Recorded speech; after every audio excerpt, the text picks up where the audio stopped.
let me ask this question, and this is a question to the Lieutenant Governor.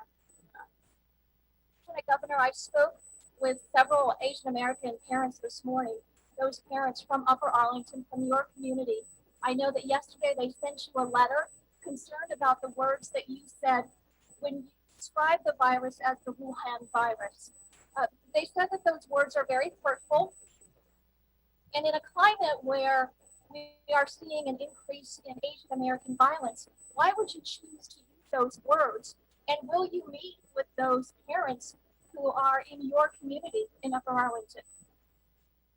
Well, I appreciate the question, and I will say this.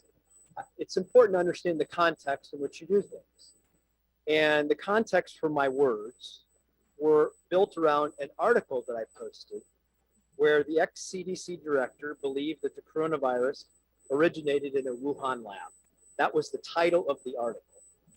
And I reposted the article and asked the question, so it appears it was the Wuhan virus after all, ? Asking the same questions that many people are, including 60 Minutes on Sunday night, including the governments of the United States, United Kingdom, all around the globe. Wuhan is inseparable from the story because Wuhan is where the first case was documented. It's where the lab exists that's doing research to make viruses more aggressive. It's not an ethnicity. Wuhan is not an ethnicity. It is a city. My words were directed at what I believe is a probable cover-up by the Chinese government for a virus that has killed 2.7 million people around the globe. It has disrupted the lives of nearly every person on the planet. That's why we're here today.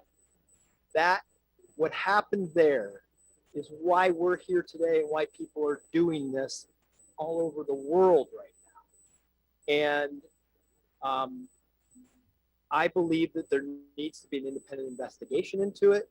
I don't believe the narrative that's out there about it right now, and I'm trying to draw attention to that. Now, having said that, I acknowledge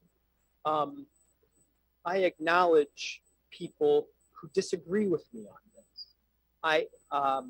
I've used this as an opportunity not just to draw attention to what my concern is, but to draw attention to what their concerns are. Because there's no justification ever for hate or acts of violence against anybody, any ethnicity, any religion, for any reason. Asian Americans, by the way, I have many Asian American friends in my own community, including those of my children, who I've talked with about this. And Asian Americans in this country have been contributors to the greatness of this nation.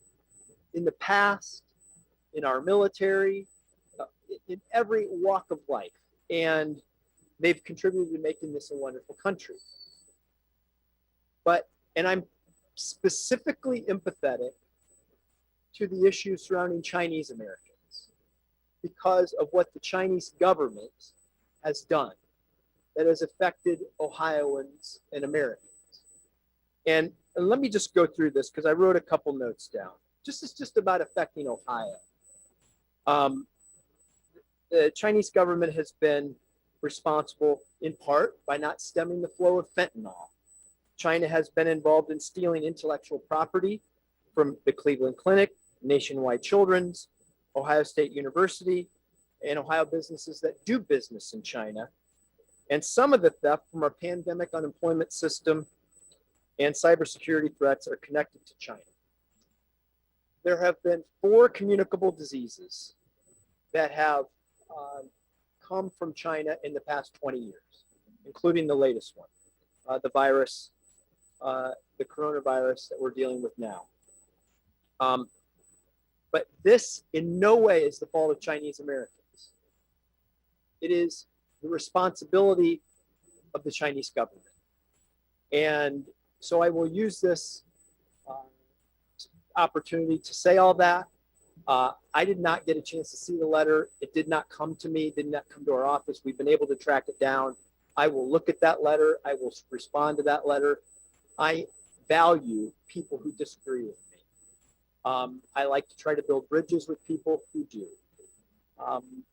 But at the same time, I don't want to confuse the situation about what my words were about. My words were about the Chinese government, the responsibility that they have. They were not directed towards anyone, any ethnicity, and hopefully these conversations get a chance to clear all those things up.